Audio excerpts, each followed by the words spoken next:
You need to be bored. You will have less meaning and you will be more depressed. Let me give you the good side of boredom in general. Boredom is a tendency for us to not be occupied otherwise cognitively, which switches over our thinking system to use a part of our brain that's called the default mode network. That sounds fancy. It's really not. The default mode network is a bunch of structures in your brain that switch on when you don't have anything else to think about. For example, that's when your default mode network goes on. He did experiments where people had to sit in a room for 15 minutes with instructions to do absolutely nothing. And there was nothing in the room to do, except there was a button in front of them that they could push. And if they did, they gave themselves a painful electric shock. Sit there bored or get a shock. And a big majority of the participants gave themselves shocks instead of thinking about nothing. We don't like boredom. Boredom's terrible. Why is boredom so bad? Well, because the default mode network makes us think about things that might be kind of uncomfortable. When you think about nothing, well, your mind wanders and thinks about, for example, big questions of meaning in your life. What does my life mean? You go to kind of uncomfortable existential questions when you're bored. That turns out to be incredibly important.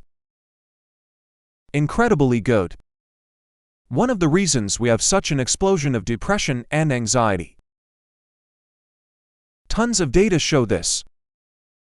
We are not even looking. Why not? I will tell you why not. It's a little fun. We figured out a way to eliminate boredom.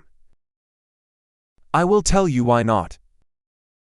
We figured out a way to eliminate boredom. We've been able almost completely to shut off the default mode network in our brains. How? The answer is the thing in your pocket with the screen,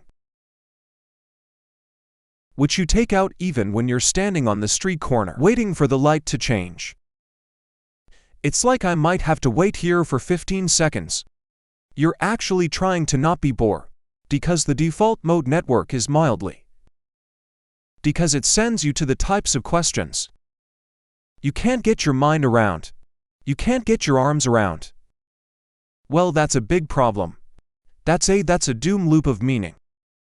If every time you're slightly bored you pull out your phone, it's going to get harder and harder for you to find meaning.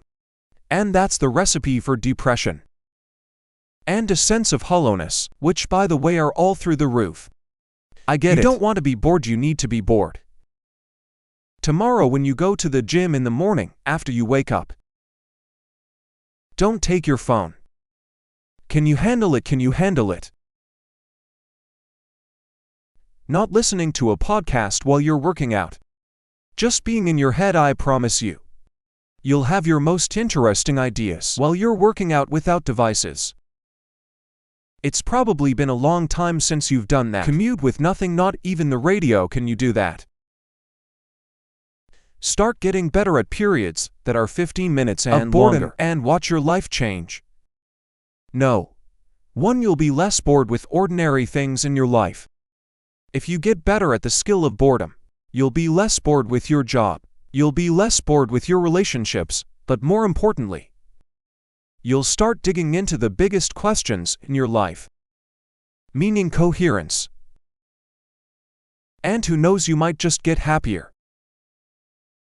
People ask me all the time, is the doctor taking his own prescriptions? And the answer is yes.